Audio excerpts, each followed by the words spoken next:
500 allies. We have seen images like this, crowds swarming the tarmac, some even clinging to aircraft as they taxi for takeoff. It happens as the Taliban takes over the country after U.S. troops recently pulled out from what is America's longest war.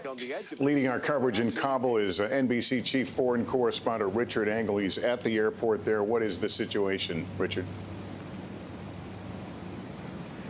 So, Lester, the arrival of tens of thousands of desperate Afghans who broke through security, climbed over the airport walls, slowed down the evacuation because U.S. flights weren't able to take off. They weren't able to land for fear of running over the Afghans who were trying to escape the country.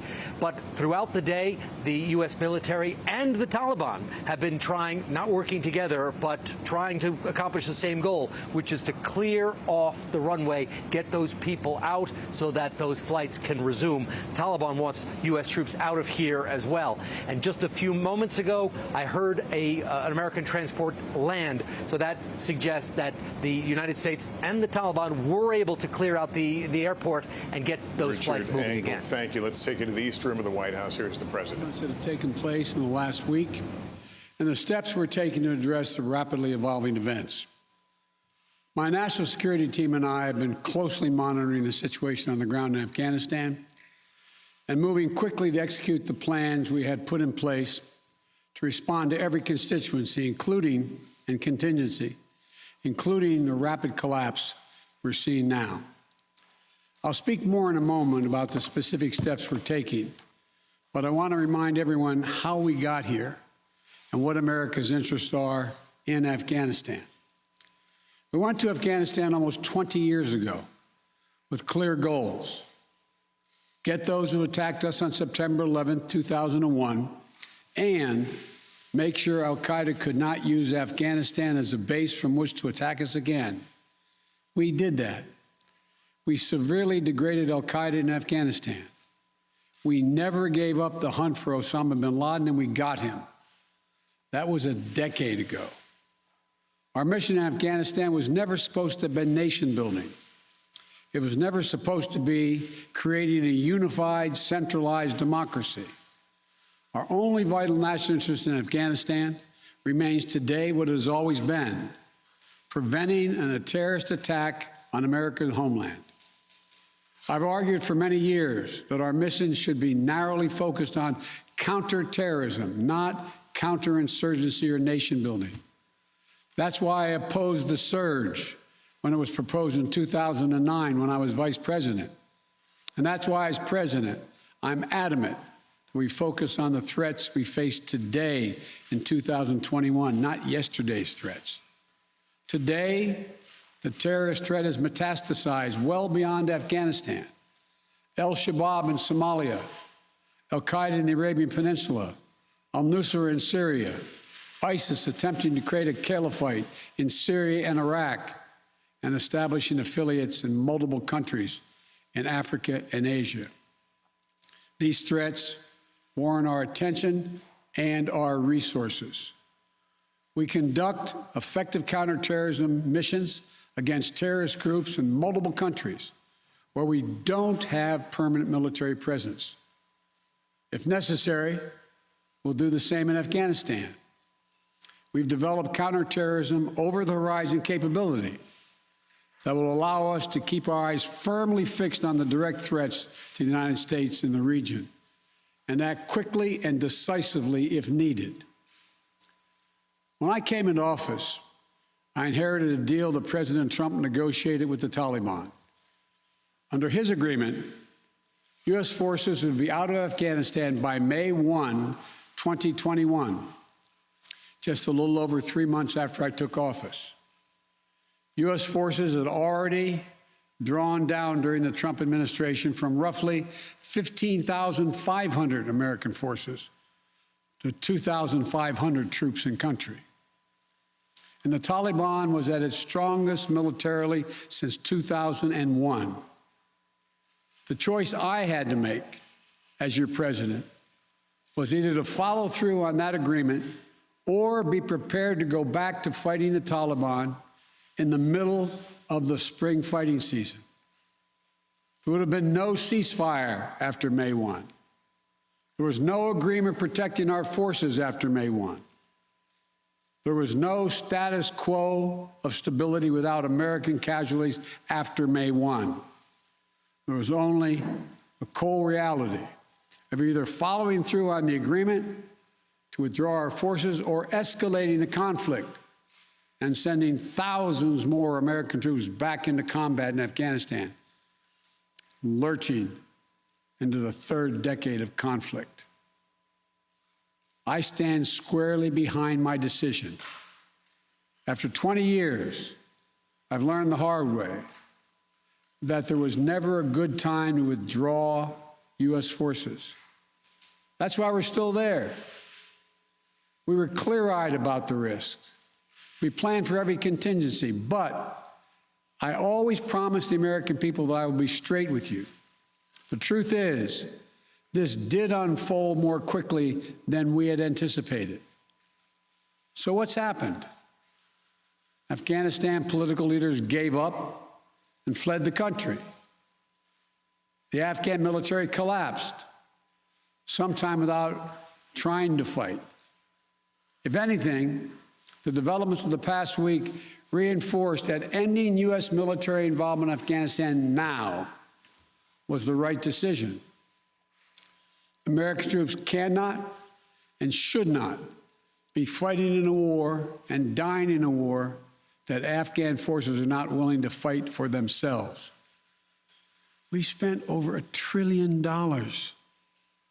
We trained and equipped an Afghan military force with some 300,000 strong, incredibly well equipped, a force larger in size than the militaries of many of our NATO allies. We gave them every tool they could need. We paid their salaries, provided for the maintenance of their Air Force, something the Taliban doesn't have. Taliban does not have an Air Force. We provided close air support. We gave them every chance to determine their own future. We could not provide them was the will to fight for that future. There's some very brave and capable Afghan special forces units and soldiers. But if Afghanistan is unable to mount any real resistance to the Taliban now, there is no chance that 1 year, 1 more year, 5 more years, or 20 more years of U.S. military boots on the ground would have made any difference. Here's what I believe to my core. It is wrong to order American troops to step up when Afghanistan's own armed forces would not. The political leaders of Afghanistan were unable to come together for the good of their people, unable to negotiate for the future of their country when the chips were down. They would never have done so while U.S. troops remained in Afghanistan, bearing the brunt of the fighting for them. And our true strategic competitors, China and Russia, would love nothing more than the United States to continue to funnel billions of dollars in resources and attention into stabilizing Afghanistan indefinitely. When I hosted President Ghani and Chairman Abdullah at the White House in June, and again when I spoke by phone to Ghani in July, we had very frank conversations. We talked about how Afghanistan should prepare to fight their civil wars after the U.S. military departed, to clean up the corruption in government so the government could function for the Afghan people. We talked extensively about the need for Afghan leaders to unite politically. They fail to do any of that. I also urged them to engage in diplomacy, to seek a political settlement with the Taliban. This advice was flatly refused. Mr. Ghani insisted that the Afghan forces would fight, but obviously he was wrong. So I'm left again to ask of those who argue that we should stay, how many more generations of America's daughters and sons would you have me send to fight Afghanistan's civil war when Afghan troops will not? How many more lives American lives is it worth? How many endless rows of headstones at Arlington National Cemetery? I'm clear on my answer. I will not repeat the mistakes we've made in the past. Mistake of staying and fighting indefinitely in a conflict that is not in the national interest of the United States, of doubling down on a civil war in a foreign country, of attempting to remake a country through the endless military deployments of U.S. forces. Those are the mistakes we cannot continue to repeat because we have significant vital interest in the world that we cannot afford to ignore. I also want to acknowledge how painful this is to so many of us. The scenes we're seeing in Afghanistan, they're gut-wrenching, particularly for our veterans, our diplomats, humanitarian workers, for anyone who has spent time on the ground working to support the Afghan people, for those who have lost loved ones in Afghanistan, and for Americans who have fought and served in the country, serve our country in Afghanistan. This is deeply, deeply personal. It is for me as well. I've worked on these issues as long as anyone. I've been throughout Afghanistan during this war, while the war was going on, from Kabul to Kandahar to the Kunar Valley. I've traveled there on 4 different occasions. I met with the people. I've spoken to the leaders. I spent time with our troops. And I came to understand firsthand what was and was not possible in Afghanistan. So now we're focused on what is possible. We will continue to support the Afghan people. We will lead with our diplomacy, our international influence, and our humanitarian aid. We'll continue to push for regional diplomacy and engagement to prevent violence and instability. We'll continue to speak out for the basic rights of the Afghan people, of women and girls, just as we speak out all over the world. I've been clear, the human rights must be the center of our foreign policy, not the periphery. But the way to do it is not through endless military deployments. It's with our diplomacy, our economic tools, and rallying the world to join us. Now, let me lay out the current mission in Afghanistan. I was asked to authorize, and I did, 6,000 U.S. troops to deploy to Afghanistan for the purpose of assisting in the departure of U.S. and allied civilian personnel from Afghanistan, and to evacuate our Afghan allies and vulnerable Afghans to safety outside of Afghanistan. Our troops are working to secure the airfield and to ensure continued operation of both the civilian and military flights. We're taking over air traffic control. We have safely shut down our embassy and transferred our diplomats. Our diplomatic presence is now consolidated at the airport as well. Over the coming days, we intend to transport out thousands of American citizens who have been living and working in Afghanistan. We'll also continue to support the safe departure of civilian personnel, the civilian personnel of our allies who are still serving in Afghanistan. Operation Allies Refugee, which I announced back in July, has already moved 2,000 Afghans who are eligible for special immigration visas and their families to the United States. In the coming days, the U.S. military will provide assistance to move more SIV-eligible Afghans and their families out of Afghanistan. We're also expanding refugee access to cover other vulnerable Afghans who worked for our embassy. U.S. non-governmental agencies or U.S. non-governmental organizations and Afghans who otherwise are at great risk, and U.S. news agencies. I know there are concerns about why we did not begin evacuating Afghans civilians sooner. Part of the answer is some of the Afghans did not want to leave earlier, still hopeful for their country. And part of it because the Afghan government and its supporters discouraged us from organizing a mass exodus to avoid triggering, as they said, a crisis of confidence. American troops are performing this mission as professionally and as effectively as they always do, but it is not without risks. As we carry out this departure, we have made it clear to the Taliban, if they attack our personnel or disrupt our operation, the U.S. presence will be swift and the response will be swift and forceful. We will defend our people with devastating force if necessary. Our current military mission will be short in time, limited in scope, and focused in its objectives. Get our people and our allies as safely as quickly as possible. And once we have completed this mission, we will conclude our military withdrawal. We will end America's longest war after 20 long years of bloodshed.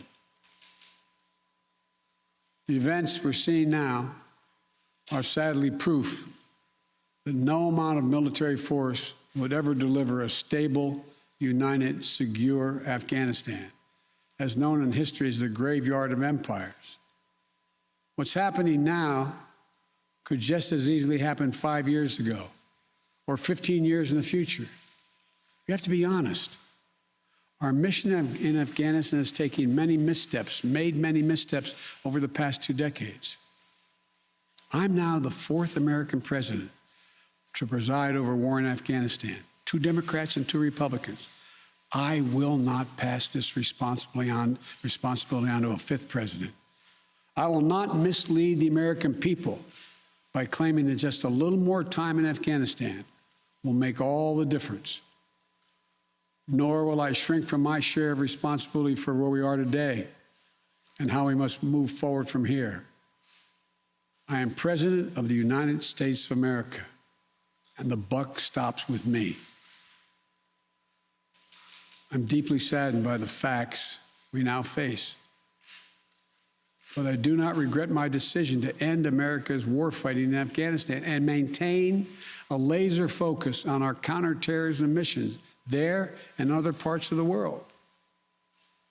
Our mission to degrade the terrorist threat of al-Qaeda in Afghanistan and kill Osama bin Laden was a success. Our decades-long effort to overcome centuries of history and permanently change and remake Afghanistan was not, and I wrote and believed it never could be. I cannot and will not ask our troops to fight on endlessly in another country's civil war, taking casualties, suffering life-shattering injuries, leaving families broken by grief and loss. This is not in our national security interest. It is not what the American people want. It is not what our troops, who have sacrificed so much over the past 2 decades, deserve. I made a commitment to the American people when I ran for president that I would bring America's military involvement in Afghanistan to an end. While it's been hard and messy, and yes, far from perfect, I've honored that commitment. More importantly, I made a commitment to the brave men and women who serve this nation that I wasn't going to ask them to continue to risk their lives in a military action that should have ended long ago. Our leaders did that in Vietnam when I got here as a young man. I will not do it in Afghanistan. I know my decision will be criticized, but I would rather take all that criticism than pass this decision on to another president of the United States, yet another one, a 5th one, because it's the right one, it's the right decision for our people, the right one for our brave service members who risk their lives serving our nation, and it's the right one for America. Thank you. May God protect our troops, our diplomats, and all brave Americans serving in harm's way.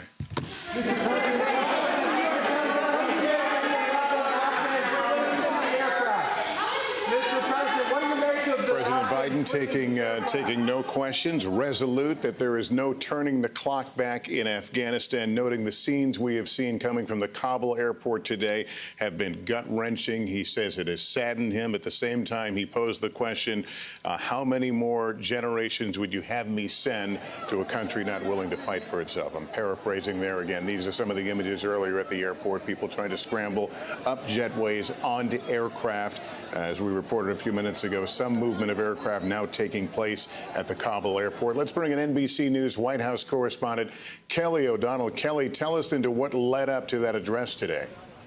Well, so much pressure building on the president to make these remarks. And what we saw was a president defiant against his critics in both parties about his decision, doubling down on his call to withdraw U.S. troops, also acknowledging that he did not and his advisors did not fully appreciate how quickly Afghanistan would fall to the Taliban. What the president did not do is explain why this has been such a devastating unfolding at the airport and what he will do right now. Now, what he's talking about is supporting additional troops to free the Americans who are there, as well as allies of the U.S. who have been at real risk. But he did not really address how this unfolding of chaos and crisis and fear is on his watch. He accepted full responsibility for that, but the president spent most of his time talking about the fact that this was a decision he believes is the right one over the sweep of time, and standing behind that. There's the symmetry, the political symbolism, the emotional symbolism of exiting Afghanistan by the anniversary of 9/11. But in many ways, that's an arbitrary date, one that certainly is a bookend to the U.S. involvement there, but didn't take into account things like the facts on the ground, the season of fighting, this time of year being more active for the Taliban. For President Biden, there is real political pressure here, with voices across the political spectrum saying, even if he is right about his call as commander-in-chief to exit U.S. forces from this active war, that the handling of this period is something that will certainly be on his watch and something he will have to take credit for and take all of the slings and arrows that come with it. What happens now in the immediate future will be key. Can the U.S. get a handle on this? Can the president be judged on actions from this moment forward to deal with the urgent crisis on the ground? Lester? Kelly O'Donnell. Kelly, thank you. Chuck Todd is NBC's political director and moderator of Meet the Press. You know the president's been being questioned by both political sides. Did he lay out a case that he can continue to use and defend? Well, look, I thought his best argument was the fact that, hey, look at how the Afghan army wasn't ready. The Afghan people didn't want this. The nation-building argument is the best argument politically he can make. But I want to concur with what Kelly said, which was the big gap in his remarks was not explaining why this is so chaotic. Yes, he admitted that they didn't expect this to unravel this fast. They perhaps had too much faith in Afghan leaders. Spent a lot of time blaming the Afghans. By the way, over the weekend, the president put out a printed statement that was very tough and seemed to pass the buck to President Trump, saying President Trump almost implying that President Trump tied his hands.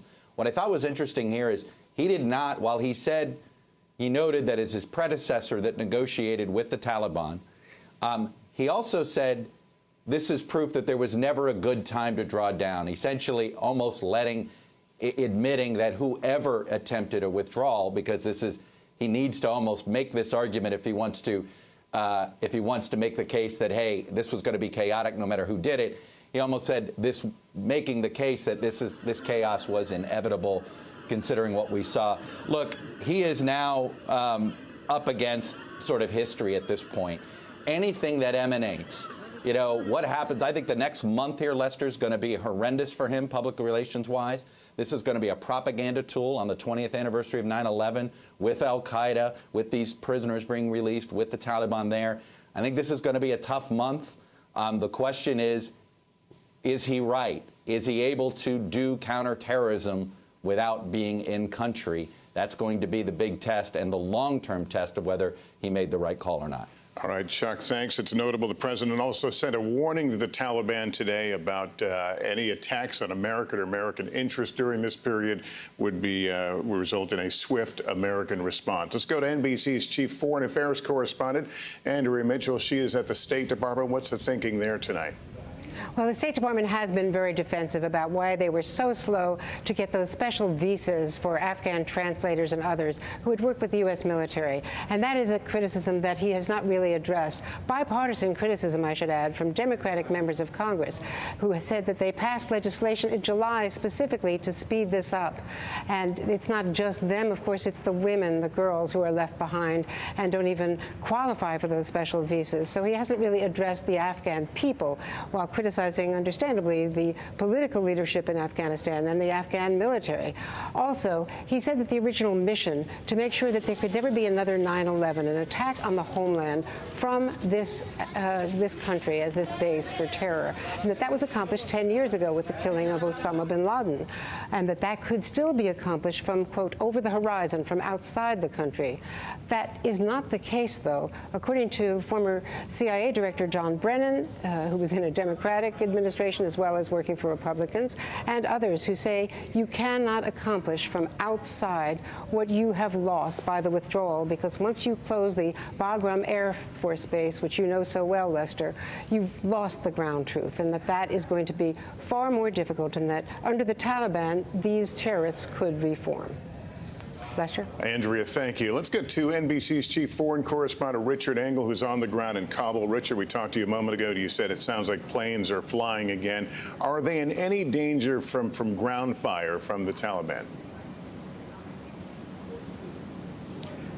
They are in danger, but we've seen some harassing fire from the Taliban. It seems like mostly celebratory fire going up at the planes to annoy them, to show the Taliban that they have strength. But we have not seen any kind of rockets or anti-aircraft fire.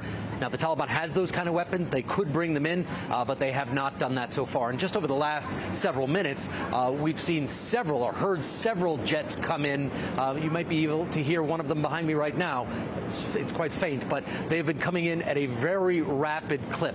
They land, they're on the ground for a couple of minutes, and they take off. So it seems like the United States is now trying to make up for time that was lost while the airport was overrun today with people trying to escape. The biggest thing that people here in Kabul are going to hear is that President Biden said that human rights are the center of his administration. People today were trying to escape with their lives. They fear that the U.S., or they believe that the U.S. has abandoned them, abandoned hope, abandoned women in this country, and they will say, how could it possibly be, faced with the scenes we saw at this airport just a few hours ago, that the president comes on national television and makes an address and says human rights are the cornerstone of his policy. And Richard, from what you've seen there, are the Taliban in such numbers that this appears like an occupation, or is their appearance scattered throughout the city?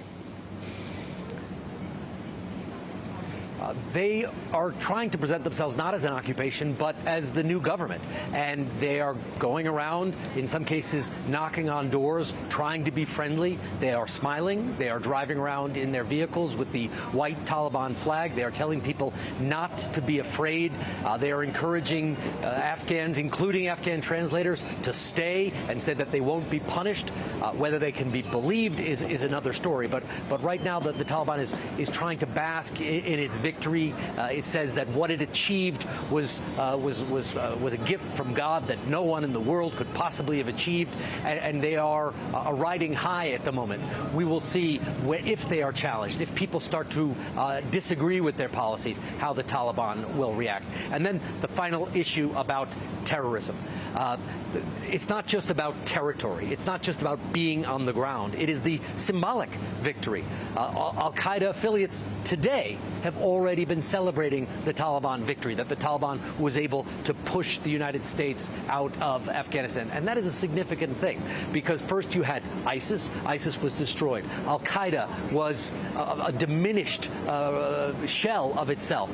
But now with this very public Taliban victory and the U.S. pulling out under fire and the evacuation flights happening right now to try and get people out as quickly as possible, the international jihadi movement is now seeing itself reinvigorated and inspired.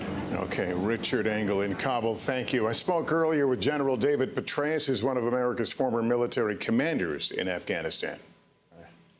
Well, General Petraeus, let me begin by asking you point blank, did the U.S. just lose the war in Afghanistan? Well, certainly the outcome, I think, is catastrophic. It's also heartbreaking. It's tragic. And I do think there were alternative approaches, options that we, in fact, should have considered. I counseled those for many years. But we are where we are now.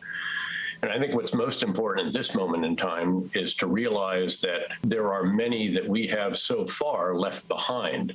And we must do everything we can with all the resources available to us to ensure that we meet the moral obligation to them. Part of my conversation with General Petraeus earlier, I want to bring in now Admiral James Stavridis, who's NBC's chief international security and diplomacy analyst. He previously served as NATO's supreme allied commander with responsibility for Afghanistan, and we're grateful you're joining us today. Can you give us a sense of the operation underway now at that airport in Kabul, how risky it is, how well prepared the U.S. is to carry out these kinds of missions? We're very well prepared, Lester, but don't underestimate the risk here. The Biden administration is one C-17 crash, one firefight, one bomb going off away from a disaster. And that's what concerns me, and I'm sure that's what's going to keep the president up at night for the next few weeks until, and hopefully we can consummate the plan that he laid out. We've got to secure this perimeter. 6,000 troops ought to be able to do that. My guess is the Taliban, who want to show Taliban 2.0 is kinder, gentler, listening to their better angels. I don't believe it. But for the moment, tactically, they want to demonstrate that. So it's in their interest as well. I think when you put all that together, the odds are better than even that we'll get through this over the next couple of weeks. Dave Petraeus, my good friend, is precisely correct. The tactical objective now is to get the Americans out, get our allies out, and get the Afghans who stood with us out. We have the capability to do that. It's going to be challenging if something suddenly goes bang in the night. Let's hope this one comes off well. All right, Admiral Stavridis, thank you very much for talking to us. And that concludes our coverage of President Biden's address to the nation on Afghanistan. We'll, of course, have much more tonight on NBC Nightly News as the story continues to unfold, including more of my interview with General David Petraeus. I'm Lester Holt, NBC News, New York. Good day, everyone.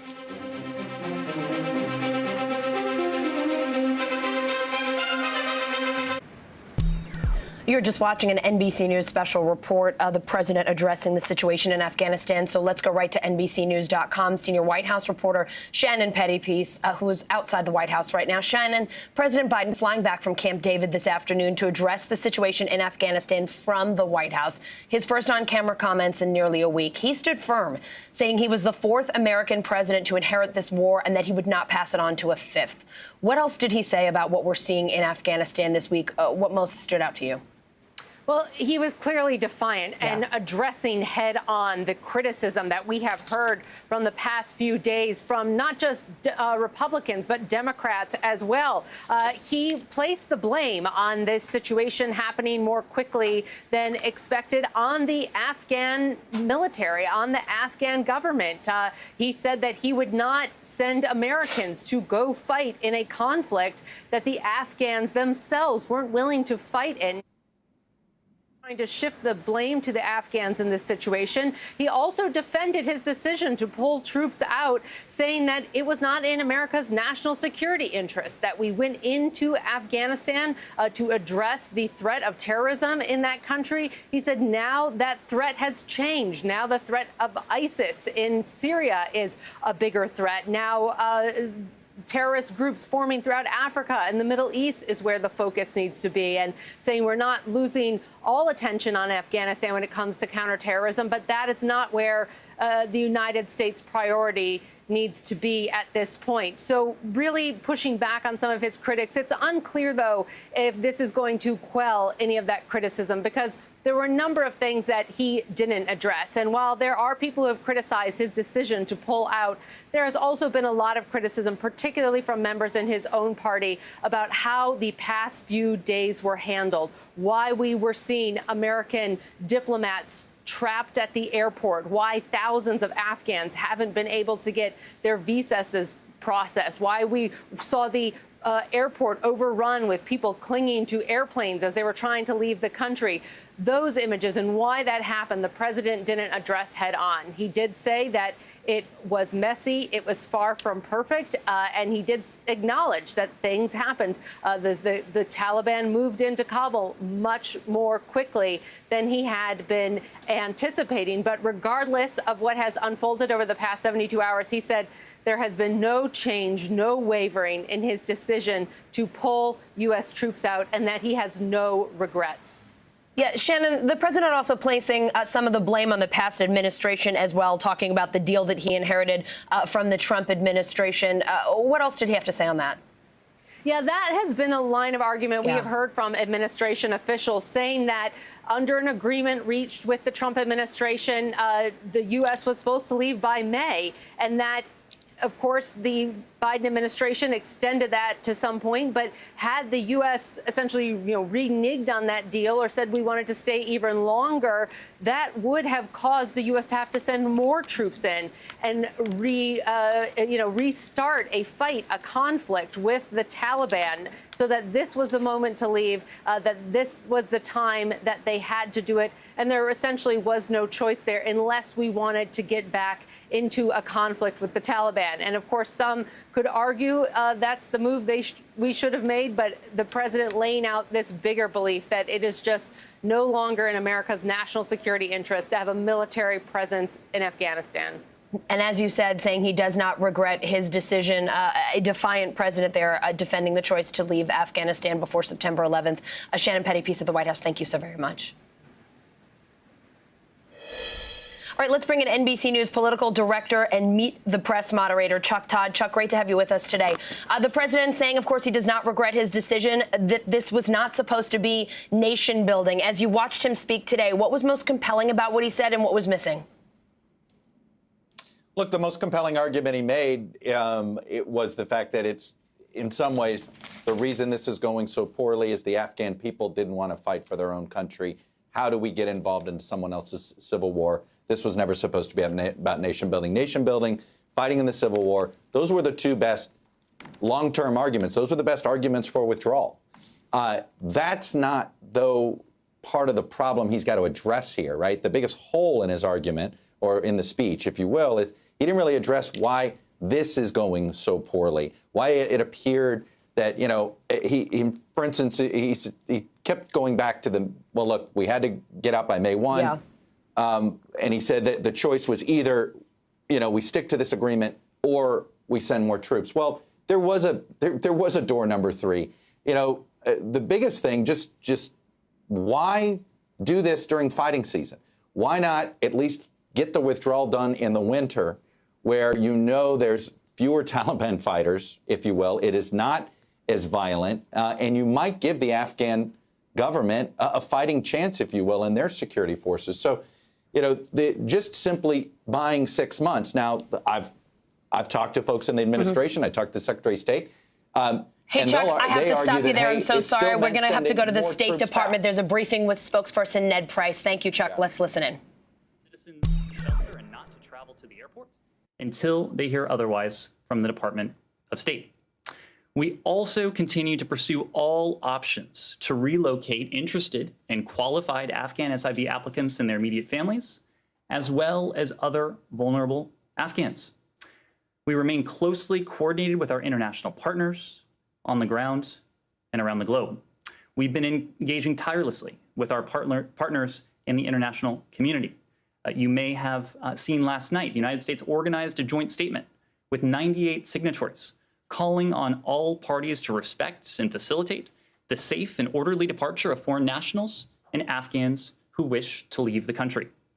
Today, Secretary Blinken spoke with Russian Foreign Minister Lavrov PRC State Councillor and Foreign Minister Wang Yi, Pakistan Foreign Minister Qureshi, UK Foreign Secretary Raab, NATO Secretary General Stoltenberg, Turkish Foreign Minister Çavuşoğlu, and EU High Representative Josep Borrell. Yesterday, he spoke with Australian Foreign Minister Payne, French Foreign Minister Le Drian, German Foreign Minister Maas, and Norwegian Foreign Minister Søreide. Other senior officials have been making calls to their counterparts as well around the clock. Additionally, the UN Security Council issued a joint press statement earlier today calling for a new government that is united, inclusive, and representative, including with the full and meaningful participation of women. The Council spoke with one voice to underscore that Afghanistan must abide by its international obligations, including to international humanitarian law, and ensure the safety and security of all Afghans and international citizens. The situation will continue to remain fluid in the coming hours and likely in the coming days. Nevertheless, we are operating on multiple fronts and around the clock to protect our people, those who have worked side by side with the United States over the years, and other vulnerable Afghans. Now, before I take your questions, I do want to speak to one additional issue that is of great importance to us, and that is the U.S. response to the earthquake in Haiti. The United States is closely monitoring the situation following a magnitude 7.2 earthquake that struck the southwestern part of the country on August 14th. We offer our deepest condolences to all who suffered the loss of loved ones or saw their homes or businesses destroyed. We are in close contact with Haitian authorities to respond to the earthquake and any requests for assistance. On Saturday, USAID deployed a Disaster Assistance Response Team, or a DART, to lead the U.S. government's humanitarian response efforts. And yesterday, at the request of the government of Haiti, USAID deployed members of Fairfax County Fire Department's Urban Search and Rescue, USAR, a team to join the DART. So far, the DART conducted an aerial assessment and is continuing to assess the damage. They will also identify priority needs and coordinate with the government of Haiti and humanitarian partners. U.S. Coast Guard air crews are transporting medical personnel and supplies from Port-au-Prince to Jérémie and Le Cay, and are evacuating injured citizens to higher level of care facilities in Port-au-Prince. At the request of USAID, Southcom is sending 2 UH-60 and 2 CH-47 helicopters from Joint Task Force Bravo to provide critical airlift support to ongoing relief efforts. We are also closely tracking Tropical Storm Grace, which is expected to reach Haiti today, potentially exposing people to further devastation. The United States remains a close and enduring friend to the people of Haiti, and we will continue to provide assistance in the aftermath of this tragedy. We are committed to helping the Haitian people build a better future. With that, I'm happy to take your questions. Thanks. Can I ask 2 real quick logistical ones, and I really hope they'll be real quick.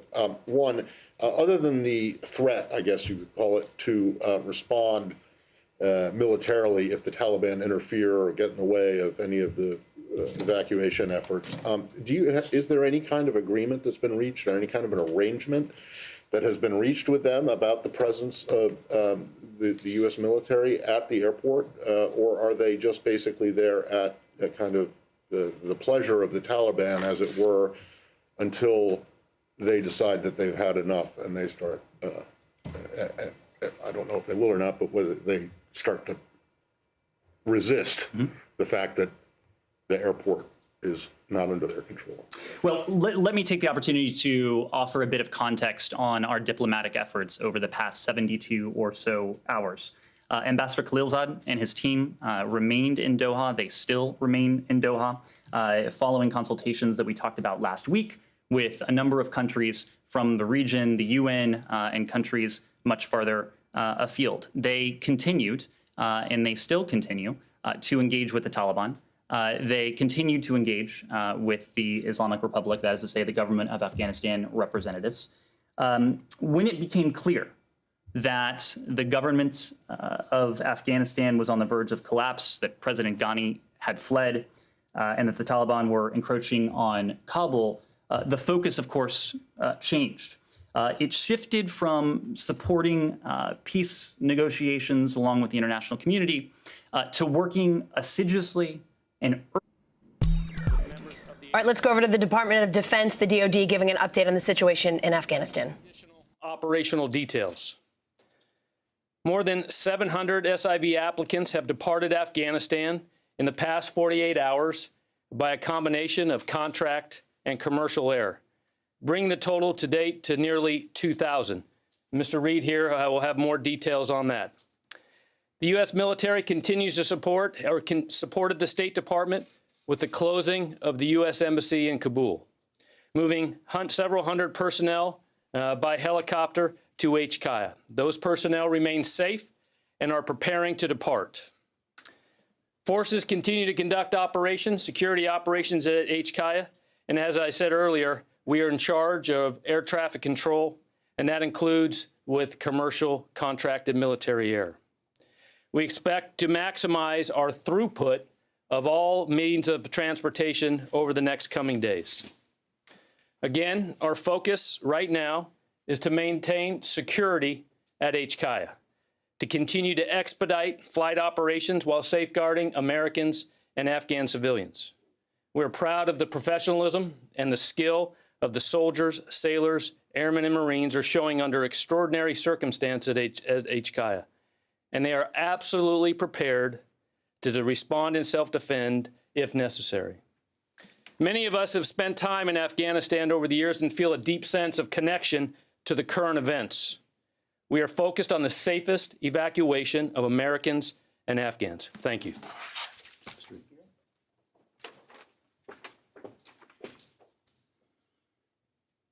Thank you, General. Thank you, John. Ladies and gentlemen, thank you for taking time today. I'm Gary Reed. I'm the lead for the DoD Crisis Action Group for Afghanistan for matters pertaining to the relocation of refugees and transportation of our embassy staff, Americans, allies, and other partners from Kabul to their onward destinations. Secretary established the Crisis Action Group in early July, and we've been working very closely with the Department of State as a lead agency since that time. Partnered with Department of Homeland Security, our initial focus was to relocate the SIVs, finalize their visas, and resettle them into the United States with the help of our non-governmental organizations. To date, nearly 2,000 Afghans have passed through this process, joining more than 70,000 that have participated in the SIV program since 2005. Our military has done an outstanding job supporting this effort. U.S. NORTHCOM and U.S. Army North, operating predominantly from Fort Lee, Virginia, have provided housing, food, medical treatment, medical screening, and other services to these Afghans. Our military embraced the opportunity to recognize their contributions to combined operations in Afghanistan by welcoming them in the U.S. As we prepare for even more arrivals, U.S. NORTHCOM and the U.S. Army are working to create additional capacity to support refugee relocation in the U.S., including temporary sites under assessment at Fort Bliss, Texas, and Camp McCoy, Wisconsin. There may be other sites identified if services are needed, additional capacity is needed.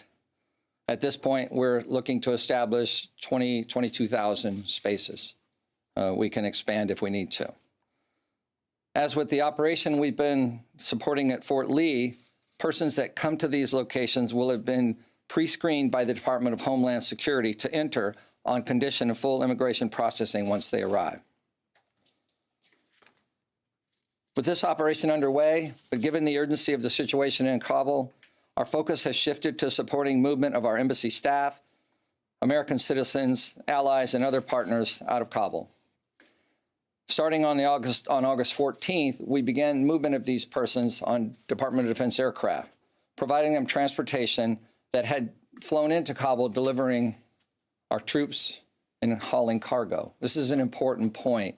The numbers to date are in the hundreds. We certainly have a much greater requirement. We are still in the process of bringing in forces. These aircraft, as space is available on the outbound, have been taking passengers. And of course, this has been somewhat disrupted in the last 24 hours. But nonetheless, we have transported several hundred to countries in the region and aligned them, again, with our State Department, DHS colleagues for their onward transportation. We anticipate picking up the pace, provided we can stabilize conditions at Kabul as described by the General. Our military team in Kabul is working side by side with the ambassador and his staff to coordinate future airlift operations in the coming days. The Department of State and Department of Homeland Security will facilitate initial processing at overseas transit points and prepare for onward movement for all of those transported by the Department of Defense. Thank you. Okay, we'll get to questions. Bob, can I go? Thanks. A question for General Taylor. Okay. General, has the U.S. military conducted any airstrikes today or in the last 24 hours or so? And also, there have been some reports of Afghan pilots flying their aircraft into other countries. Is that happening? And is the U.S. taking any other sort of steps to prevent aircraft or other military equipment from falling into the hands of the Taliban? Yeah. First, on the first question on the strikes. No strikes have been conducted in the last 24 hours, but the commander on the ground continues to maintain that capability if required to do so. The commander has the assets that are available there at HKI and in support from other areas of the region. I don't have information on your second part of the question, but we'll get back to that. So there's no U.S. actions being taken to prevent equipment from falling into the hands of the Taliban by destroying it or anything else? I don't have that answer to that question. You don't have the answer. Jen. General Taylor, was this a failure of intelligence or planning that led to the scenes we saw at the airport today? When the scenes at the airport of everybody coming on caused it to be shut down. Yeah, what we know had happened at the airport was that there were a lot of Afghans that were trying to reported get out of the country. So I don't think that was a lack of planning. As we look at the coordination with those that were responsible for securing that, we'll look at our mission, though, as I talked earlier, is now that the airfield's open, is to make sure that it remains open. So like, as I said, we can continue expediting flights in and outbound. But the quick fall of Kabul, was that a failure of intelligence? I can't answer that. And Mr. Reed, you're in charge of the SIVs. There are women who fought for the special forces. There are reports that the Taliban are now knocking on doors, going into the homes of those who served in the military. What are you doing to protect them, to get them out? Are you in touch with the Taliban, and do you have assurances that they'll be safe? We recognize that beyond the SIVs, there's additional Afghans at risk, and they are included within the group of people that, in time, as we get through the Americans and the immediate priority, that we have plans in place to support lifting them, transporting them out of the country on the defense side. Again, it would be Department of State, Homeland Security, questions about immigration processing. We recognize the risk that they face, and we're doing everything we can to get this operation underway at scale so we can get through as many as possible under these very difficult conditions. But are you communicating with the Taliban? Do you have a line of communication? I'm personally not communicating with the Taliban, but I would imagine there is communications within the diplomatic channels. As we said earlier, General McKenzie did meet in Doha with Taliban leaders. We're not going to detail that conversation, as I said earlier, but the message was very clearly put to the Taliban that these operations and our people were not to be attacked, or there would be a response. And as you and I speak, there has been no attack on our operation or on our people at the airport. To your other question, I would, again, like to just fill out the mission that the military has right now is to secure the airport, to keep operations going, and to help make sure that we can safeguard the movement of personnel, people, from Kabul to onward destinations. That's the focus right now. The State Department has methods of their own to reach out to people, to communicate with them about the process of getting into the queue. And I would let the State Department speak to that. But it's, as I said before, the military mission is very narrowly focused around the airport, making sure we can secure operations there. Barb? I'd like to follow up with you or the General, but let me start with you, please, at the mic, if I may. To follow up on the previous question, the U.S. military, the Department of Defense, always, for decades, says we plan for everything. Clearly, whatever you planned for did not get planned for at the airport. We've now seen a C-17 with more than 600 people sitting on the floor, with the pilot making the decision that he would fly them out anyhow, even though that's an extraordinary number of people. We've seen, the world has seen all the scenes at the airport. So my two questions are, what failed in your planning? Because you didn't plan for this. You would not have planned to fly in such dangerous circumstances. And how do you determine where the responsibility lies for this failure? Well, first of all, Barbara, I would take issue with your designation of this operation at the airport as a failure. But let's get back to that in a second. Let's get back to that in a second. Yes, we do plan for all manner of contingencies. This is a planning organization. And we do that specifically to try to mitigate risk and to try to be ready for unforeseen circumstances. But it's not a perfect process. Plans are not always perfectly predictive. And as is a well-known military maxim, that plans don't often survive first contact, and you have to adjust in real time. And I think when you look at the images out of Kabul, that would have been difficult for anybody to predict. Yes, we did plan on non-combatant evacuation operations as far back as May. There were drills being done here at the Pentagon to walk through what different non-combatant evacuation operations might look like. There was another one recently done just 2 weeks ago, a tabletop exercise to, again, examine what a non-combatant evacuation would look like out of the Hamid Karzai International Airport. I mean, specifically at the airport. And we think that those exercises did prepare us in terms of having the resources forward, the Secretary forward deployed troops, including Marines, off of their ship and into Kuwait so that they could be more readily available, as well as other forces in the region. So a lot of what you're seeing transpire, the reason we can be so quick with upwards of 6,000 troops is because we anticipated the possible need to do this. Now, could we have predicted every single scenario and every single breach around the perimeter of the airport with only a couple of thousand troops on the ground? Absolutely. You know, there are changes that happen. So plans are terrific and we take them seriously, but they are not and never have been perfectly predictive. When you practice this, was one of the scenarios a complete Taliban takeover of the capital? There was certainly, as you do exercises, I don't want to go into too much detail here on these, but it would certainly be wrong to conclude that the United States military did not view as a distinct possibility that the Taliban could overrun the country and including Kabul. Now, as we've talked about here many times, it happened very fast.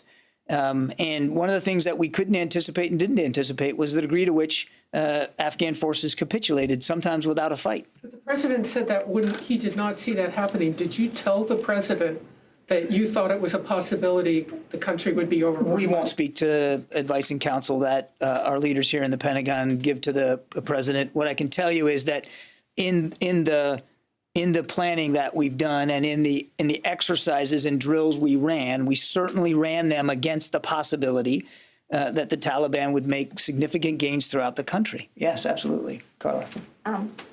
Speaking of the images we've been seeing at the airport, a U.S. official has told VOA that there's an investigation currently underway about multiple civilian deaths when a C-17 took off from the airport. What more can you tell us about that investigation, and can you confirm the number of deaths? I can't confirm that reporting, Carla. So, I mean, you're getting information that I don't have, but it wouldn't surprise me in the least that commanders would be taking a look at what happened this morning with respect to the C-17, and I won't get ahead of that process. There will be, you can expect that we will take a look at this to see what happened and what we can learn from it in the future. That is absolutely consistent, and it wouldn't surprise me at all if there was, in fact, a formal investigation, but I just can't confirm that right now. Looking at the images, was the U.S. too late to bring in the number of troops that it brought in? Did the decision come too late? We flowed these forces in as fast as we possibly could, and it was aided, in fact, by the pre-positioning that was done in previous weeks. I mean, you all reported yourselves about the Iwo Jima, the Navy ship from which these Marines were based, being extended for a couple of weeks by Secretary Austin. That was a decision he made several weeks ago because it was all part of the contingency planning for the need to maybe do some evacuations. To make that even faster, we moved those Marines ashore, and we saw the benefit now. Those Marines were the first ones on scene. So it was something that we absolutely had thought about. And one last question, and this can be for you or the general. You've spoke from the podium over the last several days many times saying that the Afghan Air Force was conducting more airstrikes against the Taliban than the U.S. was. My question is, why was that? Why didn't the U.S. conduct more strikes against the Taliban in these final days? Yeah, Carla, I think, Monday morning quarterback in here now, I mean, it isn't, I don't think, a helpful exercise. But as we said from a while ago, that as our resources and capabilities in the region dwindled because of the drawdown, and we were ordered to draw down by the end of August. And we were nothing but honest about the speed with which we had to do that, because speed is safety. We wanted to make sure we did this quickly. And a drawdown means a drawdown. And it's not just about boots on the ground. The drawdown is about capabilities and resources in the region as we wrapped up our advise and assist and combat missions in Afghanistan, which meant we had fewer airplanes, fewer strike capabilities in the region as we continued to draw down. And again, we were very transparent about the fact that we would conduct airstrikes in support of the Afghans where and when feasible, fully cognizant of the fact that it wasn't always going to be feasible on every day and in every place. But the Afghan Air Force is indigenous, and they are in the country, and they did maintain their presence. And there were days where they flew easily twice as many strikes as we did, and they were able to often get on scene quicker because they were already there and because they had tangible connections to their troops in the field. It also is a healthy reminder, something that I think we forget, that in the last year and a half, Afghans were in the lead of almost all, literally all, but just about almost all of their operations on the ground. I mean, the advise and assist mission was still there, but they were very much in the lead of their own operations and coordinating with their Air Force. Sylvie. I have a question for Mr. Reid. Okay. You said earlier that your crisis action group for Afghanistan was set up in early July. That's right. The decision of President Biden to end the war was taken in mid-April. Why did it take so long to create a group to take care of your Afghan allies? The Department of Defense enters into this in support of the State Department. And the State Department has, for many years, as you know, executed the SIV program. The addition of the U.S. military support to that program was new, and it was generated by guidance to try to accelerate and help the process due to the time delays inherent within getting them through. So we were asked by the State Department to provide support to their operation. That's not a suggestion that is when SIVs became a priority for the government. That has been for many years. It was just the contributions that the Defense Department could make using our installations in the United States as an example, where we could do this in a very orderly setting, free of distractions, without them coming individually or scattering to multiple locations. We could centralize the resources and contribute our resources, our logistics, our medical personnel. Fort Lee, Virginia is the center of excellence for Army logistics. So it was a good example of how we could use our resources to support a program that we all wanted to see continue and accelerate and help as many folks out as we could because, we value what they did for us and we want to be reciprocal in that regard. So do we have to understand that this group was created because of the slowness of the process at the State Department? No, that's not what I said. It is a long process. And to the extent that the addition of DoD resources and support could make it, again, about bringing them all together. If you're familiar with the process, there's multiple stages and multiple agencies involved within our system. This gave us, because of our resources, the ability to have a base with a location. We could bring that together and speed up something that may have otherwise taken weeks into a matter of days. and it became more economical. We increased the throughput of that process and create capacity to do more. So that's really the contributions of the Defense Department. I think we need to get to the phones too a little bit. I haven't done that yet. Dan Lamothe, Washington Post. Thank you, John.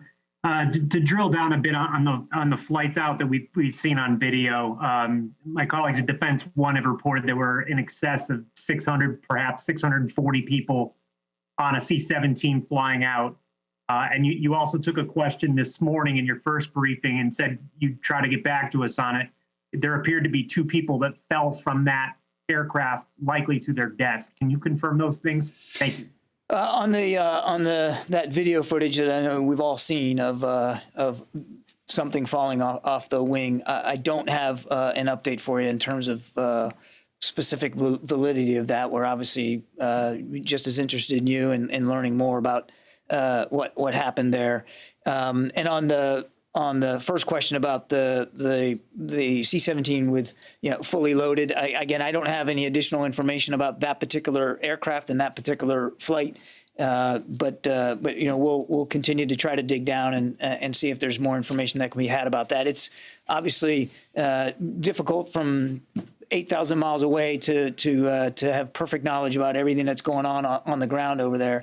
But again, we're working hard to keep the airport secure and keep these operations now sustained now that they're back on track. Nazira. Thank you so much, John. As you know, I'm from Afghanistan, and I'm very upset today because Afghan women didn't expect that overnight all the Taliban came. They took off my flag. This is my flag. And they put their flag. Everybody is upset, especially women. And I forgot my question to be. What do you ask? Where is my president, former President Ghani? People expected that he bye-bye with the people.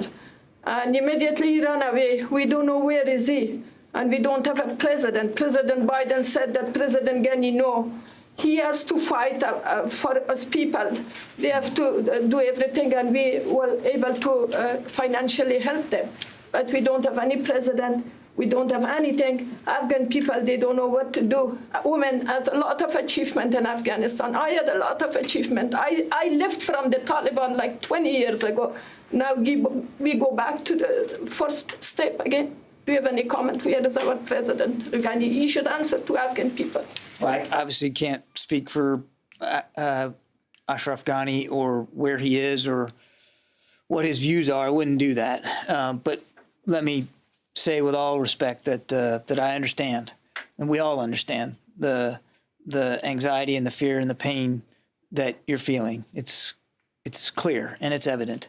And nobody here at the Pentagon is happy about the images that we've seen coming out in the last few days.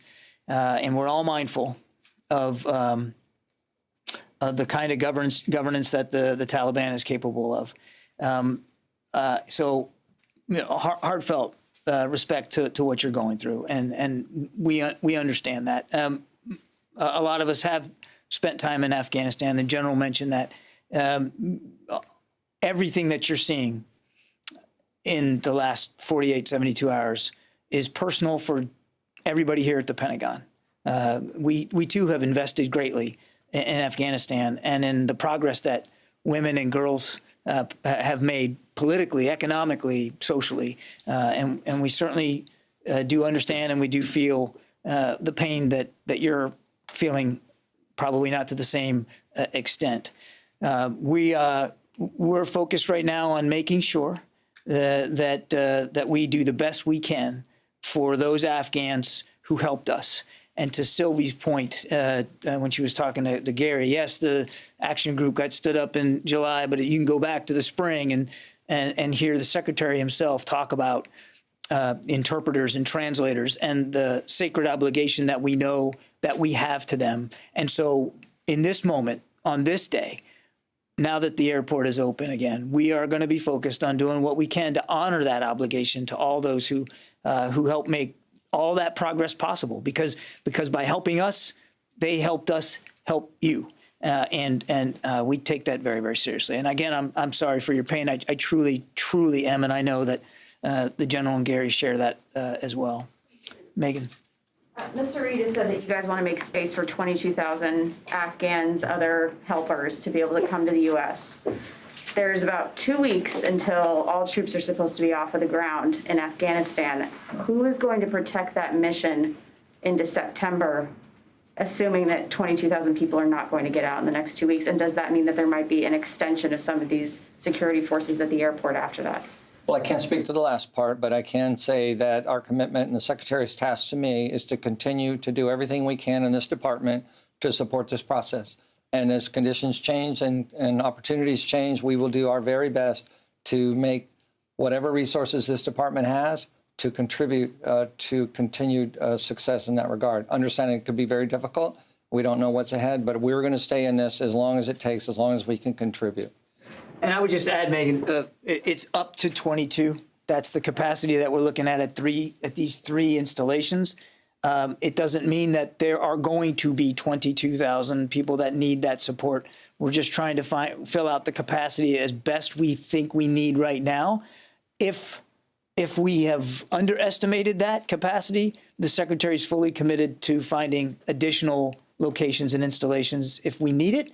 And if we've overestimated, then to Barbara's excellent point, we've planned well. We want to make sure we're ready. So it's a capacity thing of up to 22. We're not being predictive that it's going to actually be 22,000. So is that to say it's as many people who can get out in the next 2 weeks, or is there a consideration? What I can tell you is that over the next 2 weeks, we're going to be as aggressive as we can and moving as many people as we can. And as you've heard me say, once we get the operation up and running well here, we could get conceivably up to 5,000 out a day.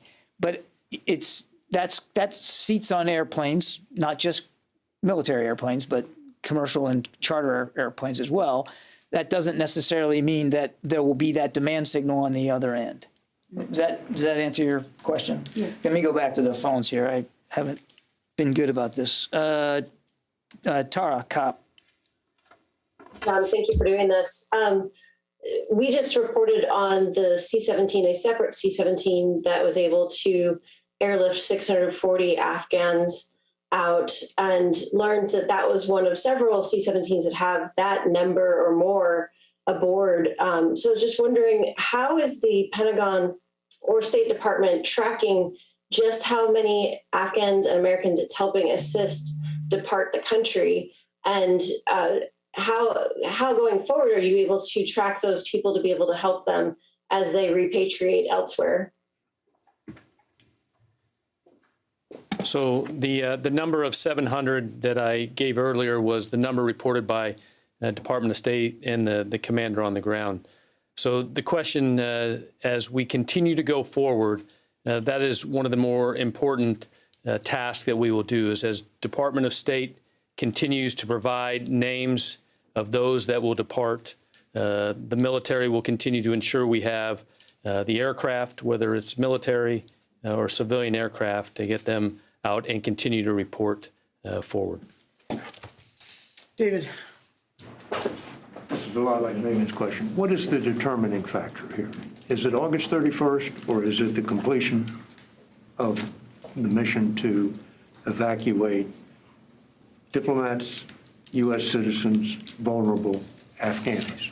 It's the mission is to evacuate our embassy personnel, American citizens, as well as Afghans who we can help. That's the mission set. The time frame that we're on right now is to do that, complete that mission by August 31st. And if we're at 5,000, and I've seen some estimates that go north of 5,000 a day, depending on how many sorties you can fly, and obviously that's dependent on a lot of factors, including weather, we believe that with that capacity, should air operations be able to go uninterrupted, that we can meet that goal by the end of the month. Beyond August 31st, it's just too difficult to speculate, and we wouldn't want to get ahead of decisions that haven't been made yet. where our head is right now on getting the air operations going again, getting airplanes in with troops and getting people on those same airplanes as they head out.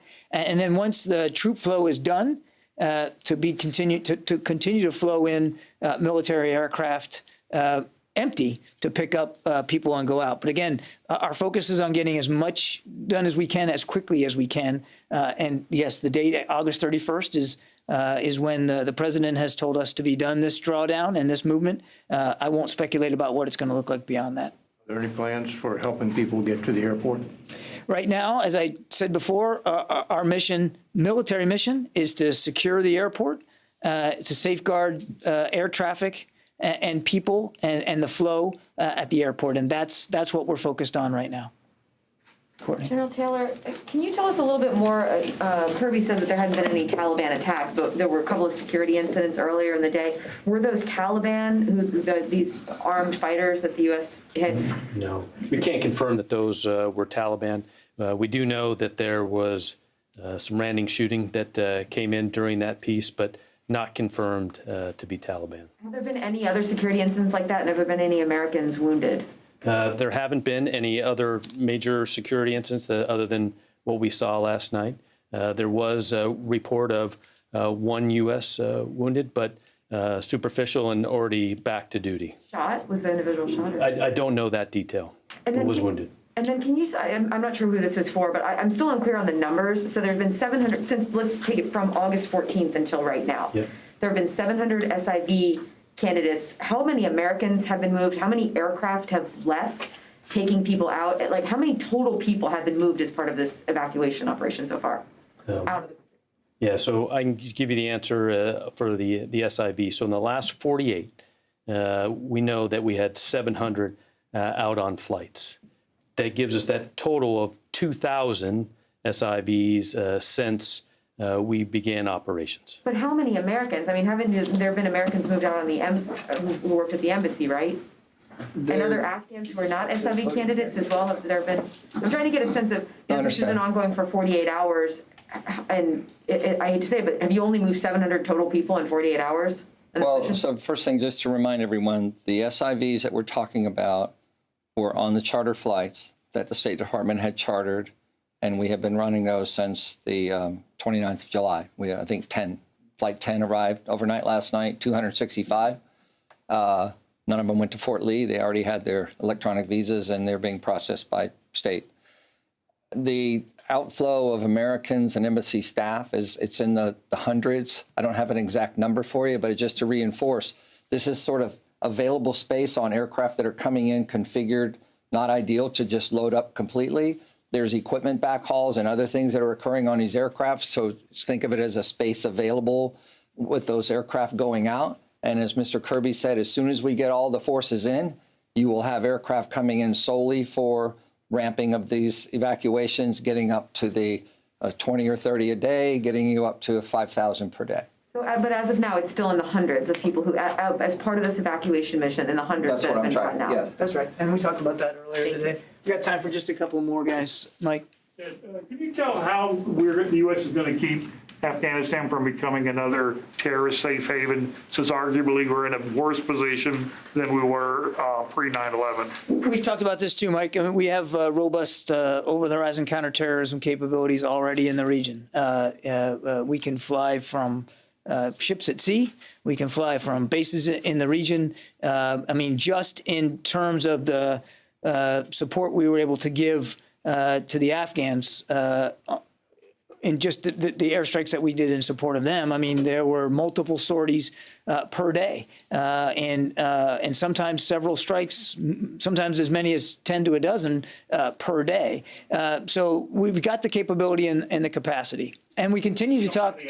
We continue to talk to partners in the region to see if we can explore additional options that are closer to Afghanistan. But you've heard the Secretary say this many times. There's not a scrap of the earth that we can't hit if we don't need to. Now, is it more difficult to do counterterrorism strikes over the horizon? You bet. Do you have to travel more distances? Yep.